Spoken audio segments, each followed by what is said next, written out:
Bueno, buenas noches. Buenas noches. No es frecuente que venga a una conferencia misionera y se me asigne un tema relacionado con matar dragones.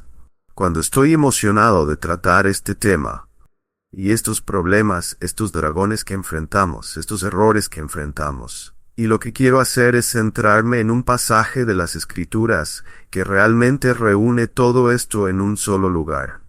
Hay una serie de errores que enfrenta la Iglesia, y cuando hablamos de misiones y de la amenaza a nuestra misión, muchos de estos errores culminan en errores sobre la masculinidad, la feminidad, el matrimonio y la familia. Muchos de ellos se centran ahí. Con eso en mente, abran sus Biblias conmigo en Efesios capítulo 5.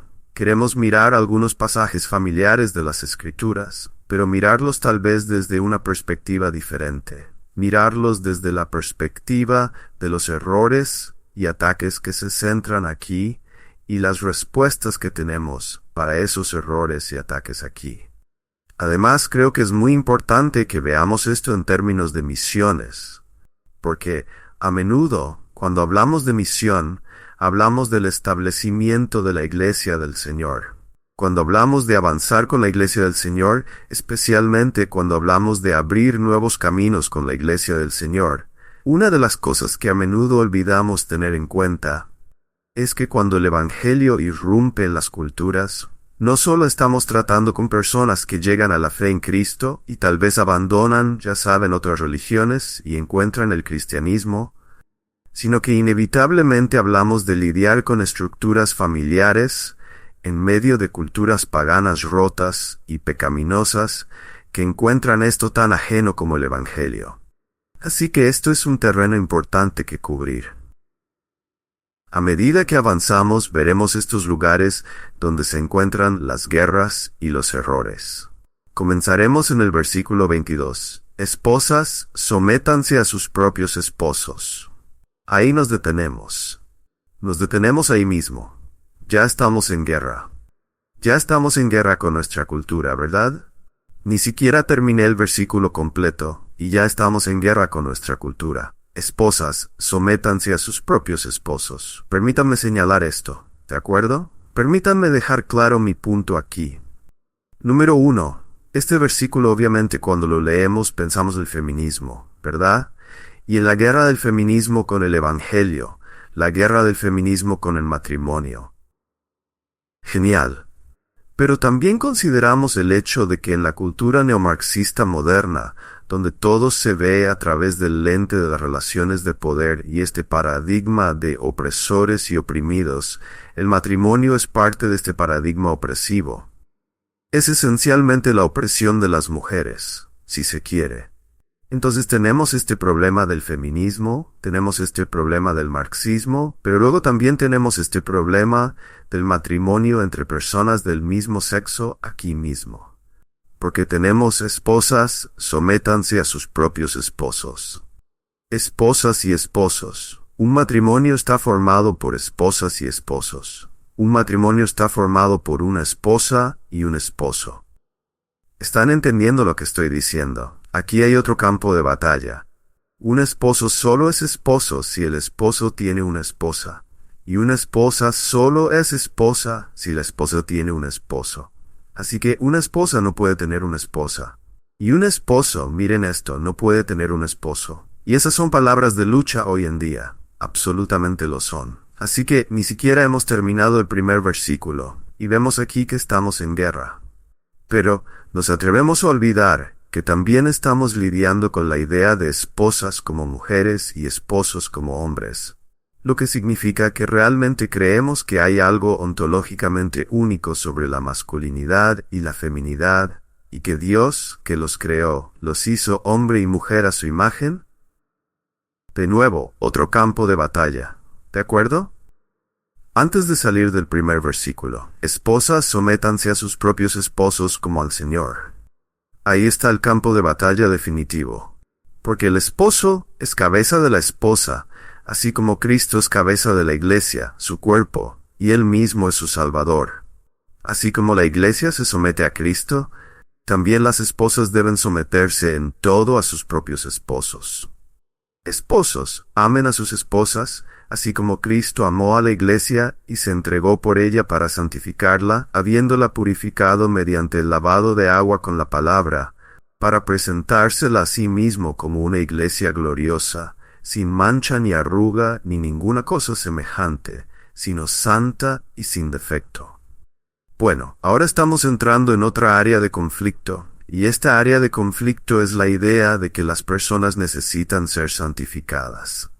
En cualquier cosa que proponga la idea de que podría haber algún tipo de pecaminosidad o imperfección en alguna persona, excepto en un hombre blanco, heterosexual, cisgénero, sin discapacidades, nacido en el país, y cristiano, ¿cierto?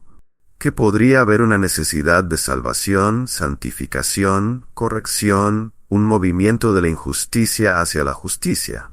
De la misma manera, los esposos deben amar a sus esposas como a sus propios cuerpos. El que ama a su esposa se ama a sí mismo, porque nadie odió jamás su propio cuerpo, sino que lo alimenta y lo cuida, así como Cristo hace con la iglesia, porque somos miembros de su cuerpo. Por eso dejará el hombre a su padre y a su madre, y se unirá a su esposa, y los dos serán una sola carne. Aquí está lo interesante. De nuevo, un hombre dejará a su padre y a su madre, y se unirá a su esposa. Los hombres tienen esposas, las mujeres no. Y los dos se convertirán en una sola carne. Este misterio es profundo, y digo que se refiere a Cristo y a la iglesia. Por eso este campo de batalla es importante. Este campo de batalla de la masculinidad, la feminidad y el matrimonio bíblicos es importante porque se refiere a Cristo y a la iglesia. Es un misterio profundo que nos señala la realidad de Cristo y la iglesia. Nos señala la realidad de la redención que encontramos en el Evangelio.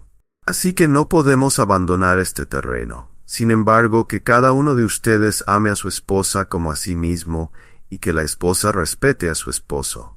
Ahí lo tienen. Y lo que quiero hacer en el tiempo que se me ha asignado es abordar estas batallas y demostrar cómo este texto aborda de manera hermosa, clara e inequívoca estas batallas, y por qué son tan increíblemente importantes. Veamos la primera. Esposas, sométanse a sus propios esposos como al Señor. Está claro aquí que la Biblia nos enseña que hay orden dentro del contexto del matrimonio, que hay liderazgo y sumisión dentro del contexto y los límites del matrimonio. Y las esposas están llamadas a someterse a sus propios esposos como al Señor. Esto no es algo de lo que debamos retroceder, aunque muchos lo han hecho. Y así tenemos una guerra de dos frentes en este tema. Número 1, tenemos una guerra con la cultura en general, que odia el patriarcado. No el patriarcado, sino el patriarcado. Así lo llaman las personas educadas. Odian el patriarcado porque el patriarcado es malvado. Y entonces tenemos al mundo ahí afuera. Tenemos a la cultura ahí afuera que odia el patriarcado. Y así tenemos, por ejemplo, mujeres que deciden que ya saben, porque odian el patriarcado, cuando se casan, no van a tomar el apellido de su esposo, ¿cierto? Soy una mujer independiente. No tomaré el apellido de ese hombre. Me quedaré con el apellido de mi padre. Entonces, ahí está ese campo de batalla, y necesitamos lidiar con eso. Necesitamos abordar eso, y lo haremos. Pero hay otro campo de batalla, y es el campo de batalla dentro de nuestro propio grupo, de las personas que ahora han decidido que, dado que la cultura allá afuera está en guerra con el patriarcado, lo que haremos es decir, no, todo eso del patriarcado, eso es una mala interpretación del texto. Eso no es el cristianismo bíblico, eso es fundamentalismo, ¿cierto? Eso es esa gente de allá que odia a las mujeres y que quiere dominarlas. Esa no es la manera en que lo vemos en la Biblia. Argumentan que básicamente esto es un producto de la caída, el concepto de liderazgo masculino. Y debido a que es un producto de la caída, cuando nos encontramos en Cristo, ya no experimentamos este tipo de liderazgo. Escuchen la perspectiva del feminismo evangélico, y así es como ellos mismos se llaman, no yo. La perspectiva feminista evangélica de Génesis 3:16. Génesis 3:16, por cierto. A la mujer le dijo, Multiplicaré en gran manera tus dolores en tus embarazos, con dolor darás a luz hijos. Tu deseo será para tu marido, y él se enseñoreará de ti. Pero escuchen esto de Ada Spencer en Beyond the Curse, más allá de la maldición. Su maldición ahora era ser gobernada, desear perversamente a su marido y él gobernar sobre ella. Ella querría ser dominada por su marido, y él cedería a este deseo. Yo no escribo las cartas, solo las entrego. ¿De acuerdo? Ella querría ser dominada por su marido y él cedería a este deseo. Dios no le ordena a Adán gobernar o gobernar a su esposa. Más bien, la maldición es de Eva. El dominio es una consecuencia del deseo de Eva después de la caída. ¿De acuerdo? La misma frase se usa en el siguiente capítulo, Génesis capítulo 4, versículos 5 al 7. Pero a Caín y su ofrenda no miró con agrado. Y Caín se enojó mucho y decayó su semblante. Entonces el Señor dijo a Caín, ¿por qué te has enojado?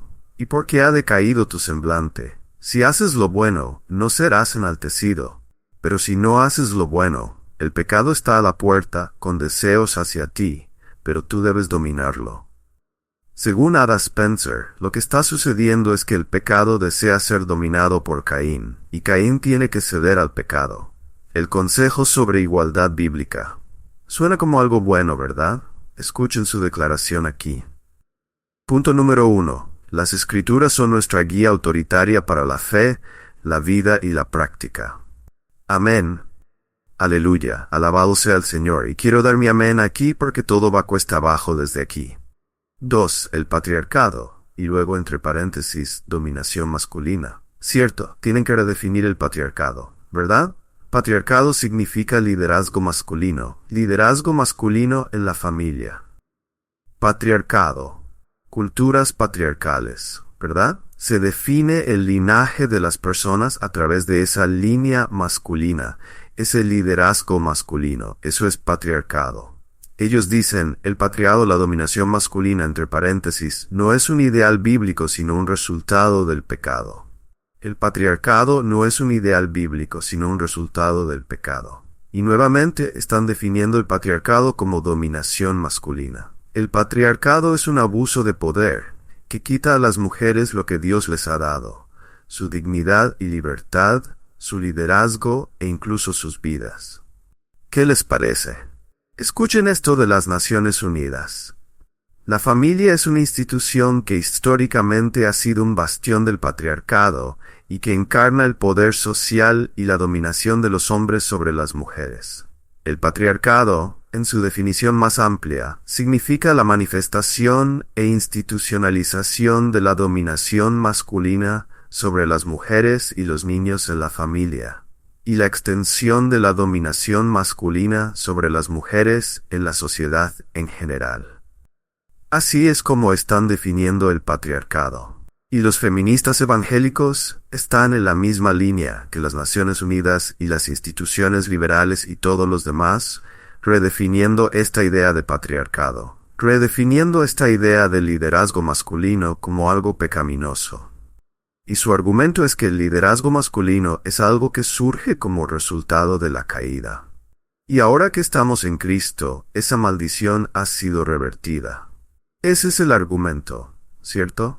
Una vez más, eso es lo que he leído, y solo quiero asegurarme de que lo entiendan porque tengo preguntas. Porque si recuerdan, la primera parte de la maldición para Eva fue el dolor en el parto. Entonces, si tienen razón y la maldición ha sido revertida, ¿por qué parece que sigue doliendo, damas cristianas? Deberíamos poder saber quiénes son realmente salvos en la sala de maternidad, ¿cierto? Es absolutamente ridículo. Sin mencionar el hecho de que tienes el liderazgo de Adán antes de la caída. El hombre fue creado antes que la mujer, liderazgo masculino. La mujer fue creada para el hombre, liderazgo masculino. Haré una ayuda idónea para él, liderazgo masculino. La mujer fue llevada al hombre, liderazgo masculino. La mujer fue nombrada por el hombre 2 veces, liderazgo masculino. Y por si eso no es suficiente, en Romanos capítulo 5, Pablo deja muy claro que el pecado entró en el mundo a través de un hombre, no una pareja, sino un hombre. A pesar de que ella comió primero, el pecado entró en el mundo a través de Adán. ¿Por qué? Liderazgo masculino, también conocido como patriarcado. Por favor, usen la palabra, gente. Por favor, usen la palabra. No huyan de la palabra. Abracen la palabra. Si no por otra razón, porque eso los molesta mucho. Hay otra forma en que la gente trata de evitar esto. Los feministas evangélicos también intentan hacer un argumento más sofisticado aquí en el texto. Es algo así. En el Nuevo Testamento griego, el verbo en el versículo 22 se toma prestado del versículo 21. Entonces, en el versículo 22 simplemente se lee esposas a sus propios esposos. ¿Cierto? La sumisión se infiere del versículo 21. Y eso es realmente importante porque en el versículo 21 de Efesios 5 dice, sométanse unos a otros en reverencia a Cristo. Así que su argumento es que, basándose en eso, lo que tienes es una sumisión mutua en el Nuevo Testamento. Nuevamente, este error es un error muy extendido. Error por todas partes. Error absoluto. ¿De acuerdo? En el versículo 21 tienes sumisión mutua. Dios nos llama a la sumisión mutua. Hay varios problemas con eso. Problema número 1 es el verbo que se utiliza ahí. El verbo que se utiliza es un término militar. Es un término militar para la sumisión. Y aquí hay una noticia. No sé si alguna vez han estado en el ejército. Ni siquiera tienen que estar en el ejército para saber este hecho que estoy a punto de decirles. En el ejército, la sumisión solo funciona en una dirección. ¿Amén? ¿Amén? Solo funciona en una dirección. Hay otro problema. Y es que el versículo 21 es el final de un párrafo. El versículo 22 comienza un nuevo párrafo. Es el final de una oración y el final de un párrafo. Y no importa qué idioma hables. Puedes tener un idioma que va de izquierda a derecha o de derecha a izquierda, pero no tienes idiomas que vayan de atrás hacia adelante. No comienzas al final de un párrafo. Tienes que comenzar al principio de un párrafo, lo que significa que si vamos a entender el versículo 21, tenemos que regresar al versículo 15. Y esto es importante porque va a incorporar muchos de estos otros errores con los que estamos lidiando. Así que cuando vuelves al versículo 15, sucede algo asombroso. Al principio del versículo 15, se va a abrir como un telescopio. Tienes 3 contrastes. En el tercer contraste, tienes 3 mandatos. Y en el tercer mandato, tienes 3 contextos. ¿Entendido? 3 contrastes. En el tercer contraste, 3 mandatos. En el tercer mandato, 3 contextos. ¿De acuerdo? Solo un momento, veamos.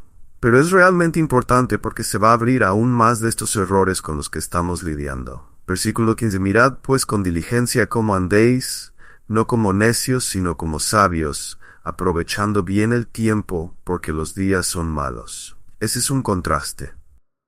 No esto, sino aquello. ¿Cierto? Ahora mira el versículo 17. Por tanto, no seáis insensatos, sino entendidos de cuál sea la voluntad del Señor. ¿Cierto? No esto, sino aquello. Ese es un contraste. Es el contraste número 2. Aquí está el tercer contraste, versículo 18. No os embriaguéis con vino, en lo cual hay disolución. Antes bien, sed llenos del Espíritu. Ahí está el tercer contraste. ¿Entendido? Estamos siguiendo, ¿cierto? En el tercer contraste obtienes 3 mandatos, y están relacionados con el tercer contraste. Mira el versículo 19. Hablando entre vosotros con salmos, con himnos y cánticos espirituales, cantando y alabando al Señor en vuestros corazones. Esta es una evidencia de una vida llena del Espíritu. Versículo 20. Dando siempre gracias por todo al Dios y Padre en el nombre de nuestro Señor Jesucristo. Adorador, agradecido en oración. Esta es una vida llena del Espíritu. Y luego, en tercer lugar, someteos unos a otros en el temor de Dios. Esto es evidencia. Tu sumisión a la autoridad que Dios pone en tu vida es evidencia de que estás rindiéndote al Espíritu Santo. Mira esto, 5:22, las esposas. Mira esto, 5:22, las esposas, sométanse a sus propios esposos como al Señor. 6:1. Hijos, obedeced en el Señor a vuestros padres, porque esto es justo. Sim, siervos, obedeced a vuestros amos terrenales con temor y temblor, con sencillez de corazón, como a Cristo. El 5:21 no es el paraguas del 5:22. Es el paraguas del 5:22 hasta el 6:9. Y eso introduce otro conjunto de errores y controversias. Mira el 6:1. Hijos, obedeced en el Señor a vuestros padres, porque esto es justo. Hemos volteado esto de cabeza. Primero, tus hijos no son tuyos. Hijos, obedezcan al Estado, porque esto es justo. Incluso hemos pasado de eso a, hijos, obedeced a vuestros sentimientos, porque esto es justo. Y además de eso decimos, padres, obedezcan a los sentimientos de sus hijos, porque esto es justo. Así que si Johnny viene y te dice que ahora Johnny es Susie, es tu trabajo no instruir a Johnny que no es Susie, sino instruir a Susie que tú la afirmas como Susie. Ese es tu trabajo. Tu trabajo es obedecer, someterte a lo que tu hijo o hija dice que es. Esto suena como la misma lógica retorcida de los feministas evangélicos, y lo es. Padres no solo ya no tienen el deber y la obligación, sino que se argumenta que no tienen el derecho de liderar a sus hijos en este respecto ni en muchos otros. De hecho, se considera un acto de abuso hacerlo. Versículo 2. Honra a tu padre y a tu madre, que es el primer mandamiento con promesa. De nuevo, esto es extremadamente problemático porque la idea de que los hijos se sometan, obedezcan a sus padres y honren a sus padres. Esta idea apesta a patriarcado. Esta idea apesta a jerarquía porque es patriarcado y es jerarquía. Pero para el mundo en el que vivimos, este mundo enloquecido, el patriarcado y la jerarquía son malvados por definición. Para que te vaya bien y tengas larga vida sobre la tierra. Y luego se pone peor. Mira el versículo 4. Y vosotros, padres, no provoquéis a ira a vuestros hijos, sino criadlos en disciplina y amonestación del Señor. Ahora hemos perdido la cordura. Enseñar a tus hijos qué creer y enseñar a tus hijos cómo comportarse. Esencialmente, eso es lo que se dice aquí. Padres, es su trabajo enseñar a sus hijos qué creer y cómo comportarse. Y en la época en la que vivimos, esto equivale a abuso infantil. En la época en la que vivimos, nuestro trabajo es escuchar a nuestros hijos y seguir sus instrucciones, incluso si los lleva directamente al infierno. Y lo único que puedes hacer para ser condenado en este respecto es decirles que el infierno al que se dirigen es, de hecho, el infierno. Estos son los campos de batalla. Estos son los campos de batalla. Aquí es donde se está librando la guerra. Estos son los errores que realmente se están infiltrando y tenemos personas que proclaman el nombre de Cristo, que están empezando a repetir estas cosas y que están empezando a condenar a quienes las señalan. Aquellos que dicen que solo hay dos sexos, solo hay dos géneros.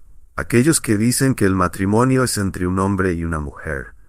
Un esposo no puede tener un esposo, una esposa no puede tener una esposa. Quienes dicen que una de las características definitorias del matrimonio es la capacidad potencial de la unión para producir hijos. Nuevamente quiero decir, esto es una locura. Y la gente trata de hacer argumentos ridículos. O bueno, sí. ¿Quieres argumentar el matrimonio entre hombre y mujer por la capacidad potencial de reproducción? Pero ¿qué pasa con las parejas que están más allá de la reproducción? No. Lo que estamos argumentando no es que cada matrimonio vaya a producir hijos. Sabemos que eso no siempre es el caso. Pero lo que estamos argumentando es que cuando Dios diseñó al hombre y a la mujer, los diseñó de tal manera que el hombre y la mujer forman una unión que puede reproducirse y dar vida. Y por lo tanto, nos instruye sobre lo que se supone que debe ser el matrimonio.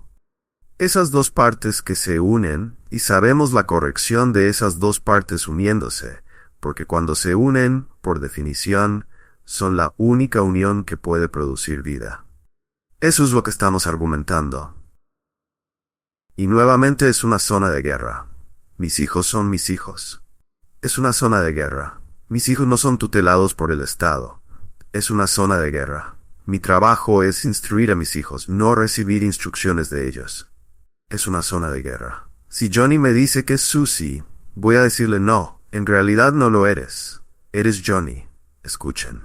Tengo más tolerancia, y sí la tengo. Lo contrario a todos los rumores, tengo tolerancia, y quiero que la gente me aprecie.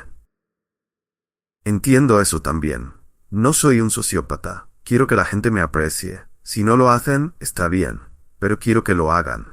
Pero tengo más tolerancia si Johnny viene y me dice soy Batman. Si Johnny me dice eso, yo digo, ¿de verdad? Yo soy el Joker. Resuélveme este enigma, Batman. Podemos ir por ahí. ¿Cierto? Pero si Johnny viene y me dice soy Susie, voy a responder, podría ser Batman, pero no eres Susie. Y sería tan ridículo para mí seguir adelante con, Johnny, realmente eres Susie. Toma esta medicina, hazte esta operación. Como lo sería seguir adelante con, Johnny, realmente eres Batman. Vamos a alterar tu vida, vamos a alterar tu química corporal, vamos a alterar tu cuerpo mismo. Y luego, hagamos que todos los que te rodean participen o sean condenados.